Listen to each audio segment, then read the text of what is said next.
More problems from the antiderivative worksheet, and this is number 21, f of x equals 1 over x to the fourth. And we're going to write this as x to the negative 4 so we can apply our inverse power rule. So capital F of x, the antiderivative of this, I would just add 1 to this, so that's going to be x to the negative 3 divided by negative 3 plus c. We would have. And I could just write it as negative 1/3, and actually I could leave this in the bottom, so I could write this as negative 1 over, and I could bring this back down, 3 times x to the third plus c. So that'd probably be the neatest mathematical way to write that. Okay, and then number 22.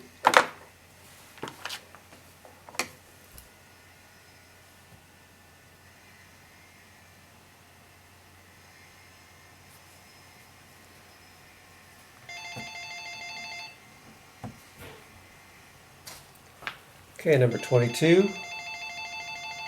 F of x equals here we go, 1 over x. Oh, okay.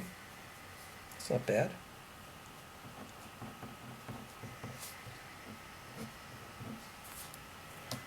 Over x. Well, that's pretty easy, isn't it? Because we know that the derivative of the natural log is 1 over x, so just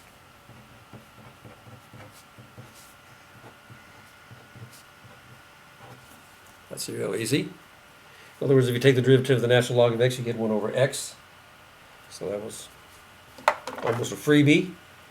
Okay, number 23.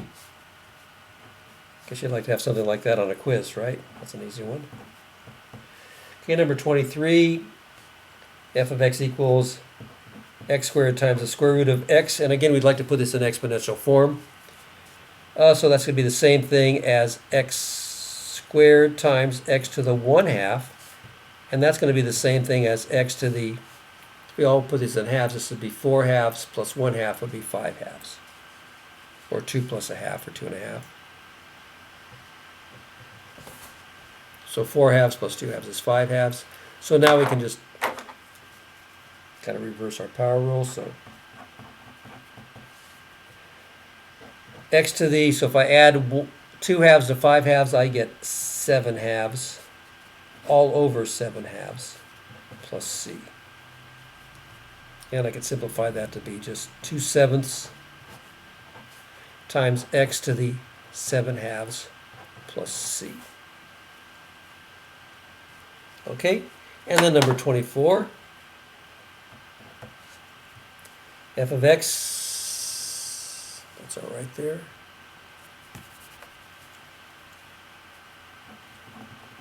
F of x equals 2 all over the cube root of x.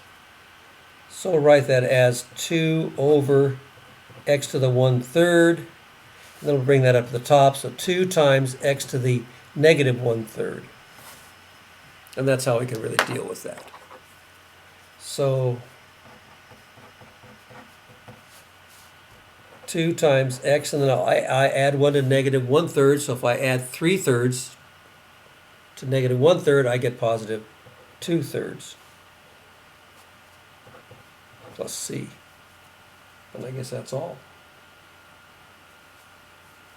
We could leave it like this. We could always write it, if you wanted to, write it in exponential form, 2 times, but I think this is the answer I gave you.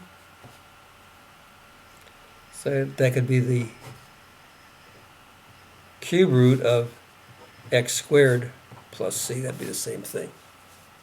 Cube root of x squared plus c.